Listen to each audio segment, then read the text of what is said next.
What is up, you guys? Welcome back to my channel. I posted on Instagram.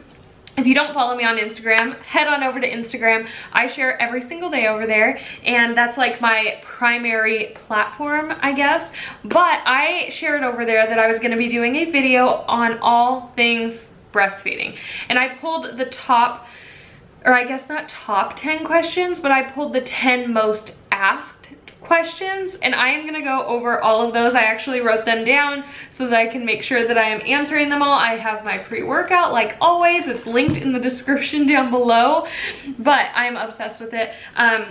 But if you have any questions regarding anything breastfeeding related or pumping related, put them in the comments down below. I would love to answer those questions, but for the sake of time, I wanted to stick to 10. So this is my top 10 breastfeeding questions video, I guess.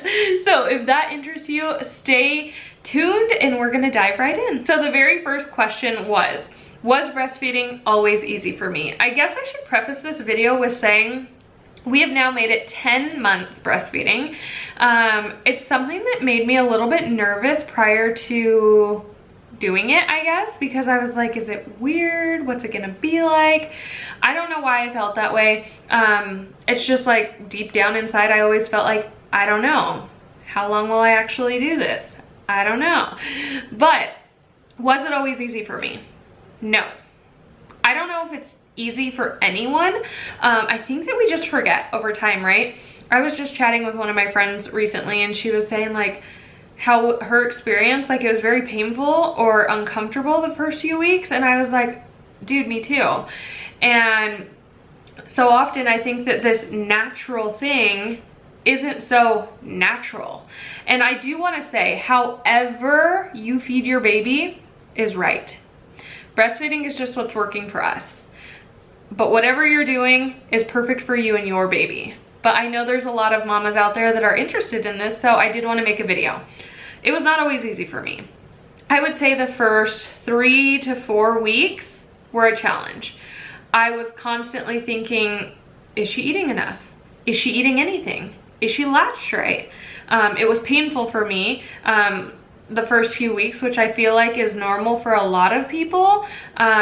She latched really well, so I know that it wasn't because she had an incorrect latch, but it's just like something new that has not happened with your body before. And so definitely like creams and stuff to help with easing that pain of like cracking and stuff like that was a must. But no, it was not always easy for me. Like I said, I think the first 3 to 4 weeks were a pretty big challenge, and I just felt like I was constantly feeding her. But definitely not always easy, and I always like to tell my friends that are like becoming moms and stuff, like it's hard. It's hard the first few weeks. It could be hard the first few months. It might not work for everyone, but try to stick with it. Something that our lactation consultant told us while I was in the hospital is like, it's supply and demand. So as often as possible for the first 2 weeks to have the baby on you is going to help the success of breastfeeding. So that's what I personally did. We had no schedule whatsoever for probably 3 to 4 weeks. I just fed her basically all the time. But I am very thankful that now, 10 months down the road, we are still on this journey together. Also, you guys, don't mind my dead plant in the background. I'm getting a new one.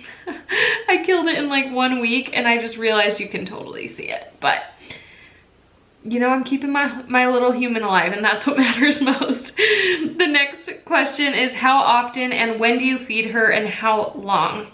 So this, of course, changes over time as well. For the first 3 to 4 weeks, like I said, it was literally whenever she was crying basically, or whenever she acted hungry. Eventually we got into a routine where it was about every 3 hours. Now it's every 4 hours during the day, and it has been every 4 hours for quite a while. I want to say probably around like 6 months I switched from like 3 hours to 4 hours, and that was kind of a slow transition. I did like 3.5 hours and then I did 4 hours. Because I felt like she wasn't eating a lot to where she was satisfied, and she was more so just snacking. And again, everyone's timing is different and what they choose to do is different. This is just what worked for us. So we are now at every 4 hours during the day. She no longer feeds at night. So I feed her when she wakes up in the morning. I feed her when she wakes up from her nap, when she wakes up from her second nap, and then before bed. So I feed her 4 times a day, and she is no longer eating at night. Her feeds are getting very short, and for a while that really stressed me out. I was thinking like, oh my gosh, like, am I not producing enough? Like, what's going on? Like, I'm constantly, not maybe you're not this way, and let me know if you are. But I've been constantly for the last 10 months, like, concerned, like, am I producing enough? Is she eating enough? Like, all these things, because when you're breastfeeding, you don't know how much exactly they're eating. So now her feeds are very short, and they have been probably less than 10 minutes for probably since about 7 months, maybe 8 months. And I was like, what is going on? I'm failing. But it's just how she eats. So she must be a very efficient eater, I guess. Now sometimes it's as short as like 6 minutes, which is kind of nice because it's quick. But again, it's always in the back of my head, like, is she eating enough? So that's kind of what is working for us right now. The next question is, do you do anything to help with your supply? Now, I don't know if I've necessarily had any supply issues, but there are some things that I have done to that are supposed to help with your supply. But like I said, I haven't like drastically lost my supply or anything like that. But I do use the Pre-Mama Wellness lactation supplement. You can just go to premamawellness.com, and it's like a lactation supplement. You just put it in water, and it tastes like mixed berry, I think is the flavor. I have been using that for 10 months. I don't have it every single day, but I try to do it, you know, every other day or every 2 days. I personally just like how it tastes, and if it's gonna help with my supply, like, 2 thumbs up. I love it. I also use Liquid IV on a regular basis. It's to help with hydration, which kind of leads into my third thing, water. All the water. I actually don't like stress too much about like how many calories I'm eating. I know some people really worry about eating an abundance of food to make sure they're not losing their supply, but for me, I think water makes all the difference. So water, water, water, water, water, which is why I drink Liquid IV, because it is a hydration supplement that helps with staying super hydrated. And then the Pre-Mama Wellness lactation support as well, which I love. So that is question number 3. Question number 4 was all about storage tips. So if you're a mama-to-be, or a new mom, or a breastfeeding mom in general, the Haka is absolutely incredible. I didn't really understand the hype around it before I had her, but I started using it as soon as I got home. Literally like the day after we got home from the hospital, I started using it. YouTube, how to like properly attach it, because I assumed you just kind of like squeezed it and suction cupped it on. But if you like fold the top over and then suction cup it on and then fold it over, it's like a way better suction. I always put that on the opposite side when I was feeding her. So when you're feeding your baby, you have letdown, and especially as your milk is coming in, it is like the best time to utilize the Haka. I probably used it for like 8 weeks every single feeding, and I would just store it in the fridge throughout the day, and then at the end of the day I'd put it in a like milk storage bag and freeze it. That alone made us have a huge freezer supply, because I was doing it every single day, and at the end of each day I would have anywhere from like 6 to 8 ounces that would have just been let down. So the Haka is everything. After about 8 weeks, I started pumping once a day, because we were planning, pre-COVID, we were planning to go to Mexico when she was 14 weeks old, and we were gonna leave her. So I needed to make sure that she had enough for when we were gone. So I was pumping once a day just to really like boost up our freezer supply. And I think at one point I had like over 500 ounces saved, which I was so proud of. Like, it was such a weird thing, but I was so proud of it. So I started pumping in the morning. So when she was 8 weeks old, she would wake up around like 5 or 6. I would feed her, and then when I woke up at like 7 or 8 before my workout, I would pump. And normally I would pump like 8 to 10 ounces at that time, and then I wouldn't feed her again until after my workout. And I did that for a long time, and that was a really great way to create a storage supply, because at least for me, after going all night of not necessarily feeding every 3 hours, I had a lot more to pump. So it was really, really helpful for me in creating that supply. And then the last thing that I want to say about storage tips is label and lay them flat in your freezer. The bags, label the bags, lay them flat. I always label them with the date and the ounces. Some people also say if it's morning or like night milk or day milk. I personally didn't do that, but you could totally do that. I know there's difference in it. But I personally didn't do that. And then once it freezes and they're like thin, I would put them in a big gallon Ziploc bag based on, like, you could do weeks or based on the month. Like, it's been so helpful because my mom watches her 2 days a week. Now I can easily grab milk and I can know exactly like what month it was from and how old it is, rather than just digging through an endless supply in the freezer. So that has been super, super helpful. Question 5 was, how long do you plan to breastfeed? Now, when I initially went into this whole journey, I thought, like, I want to at least make it 6 months. And then we made it to 6 months, and I thought I want to at least make it to 10 months. And here we are at 10 months. And now my goal is 1 year. I don't know. I don't know what our journey will look like, but I think around 1 year we'll probably start to wean. And that's just my personal preference. But who knows? I could get to 1 year and be like, you know what? Let's continue this journey. But I feel like she's getting so busy and she doesn't love like laying down and eating. Obviously, she only eats for like 6 minutes. She just wants to like go, go, go. So I can't imagine that she will want to nurse for a long, long time, but I'm hoping to at least make it to 1 year, which is only 2 months away.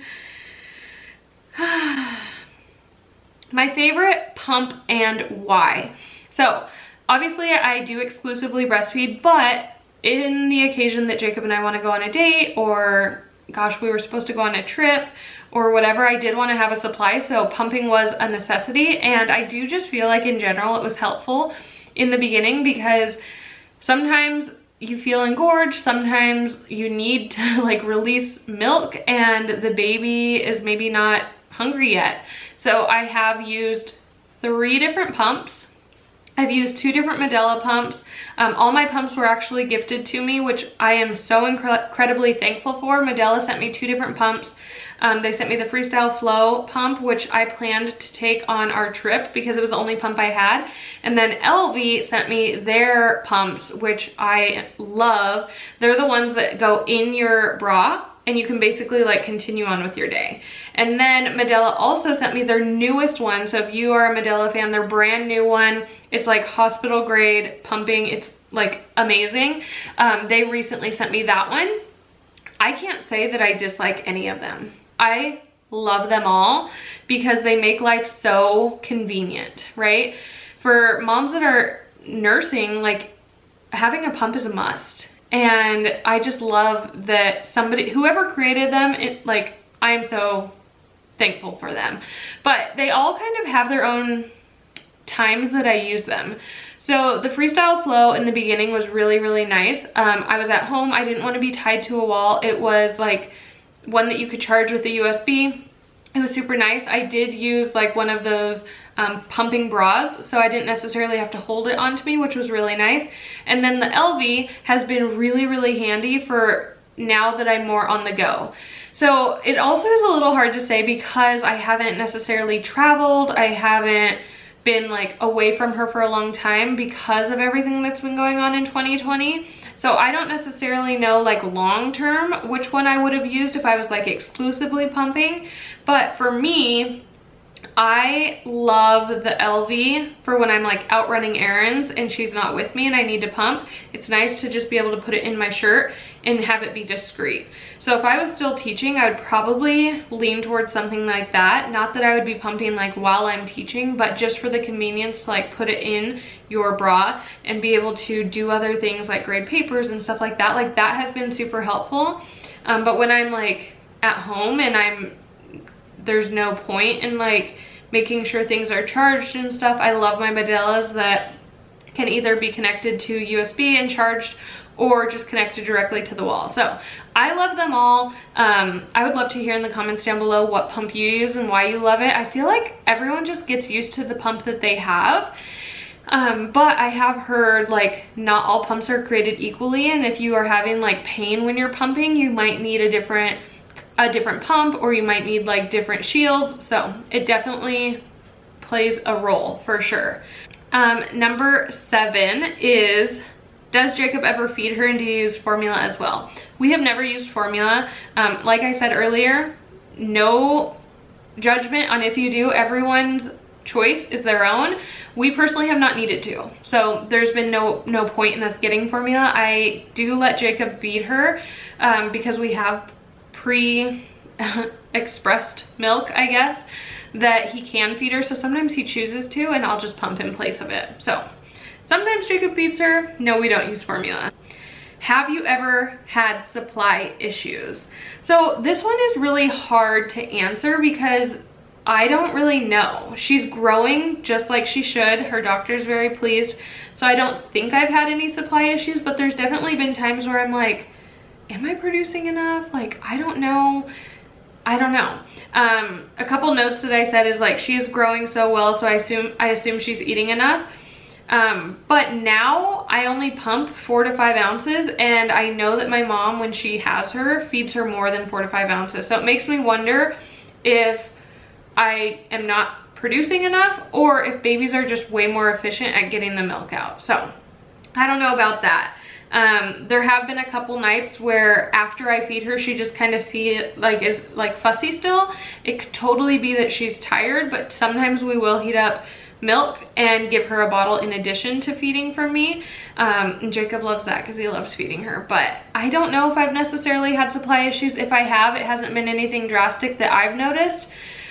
So I want to say no, but I'm not 100% sure. Number 9 is, does she eat less now that she eats food? I would say probably. Since she started eating 3 meals a day, she has dropped down to only feeding like 6 to 8 minutes at every feeding. She also drinks water now. Her doctor told her to introduce water with solids. So that's personally what we've been doing. So now she is eating solids, she is eating or drinking water, and then she is still doing milk. Milk will be her primary source of nutrition until 1 year, as it should be, I guess, with all babies, whether they are breastfed, formula fed, or whatever. Their main source of nutrition comes from milk until 1, and I guess food is kind of just for fun. So she does eat 3 meals a day as well as some snacks now, and she still nurses 4 times a day, and then she also has water. Number 10, do you pump? This is the last question. Do you pump in the middle of the night? I personally don't. I just kind of wanted my body to do what it was meant to do and what it was supposed to do. So when she stopped nursing in the middle of the night around 9 months, I just let my body kind of adjust. I didn't have any issues with like super engorgement or anything, but before she quit nursing in the middle of the night, there were times that I would wake up and I would feel like I needed to pump or I needed to relieve pressure, and that is where the Haka came into play. I would just attach it and it would allow letdown to remove enough milk to where I didn't feel uncomfortable, but it would train my body to not overproduce because, again, it's supply and demand. So I do not pump in the middle of the night. I kind of just let my body adjust. I've never had any clogged milk ducts, I think that's what it's called, or any major issues like that. Knock on wood. I hear it's incredibly painful, but so far that's been our journey. I hope these questions helped you. I know that it was like such a learning curve, and I'm still learning all the time. But hopefully if you are a mama to be and you're planning to breastfeed or hoping to breastfeed, hopefully this was helpful for you. Like I said, don't hesitate to drop any questions you have in the comments down below. I am always in there engaging. And before you go, I would love for you to subscribe, hit that thumbs up, and I'll see you in my next video.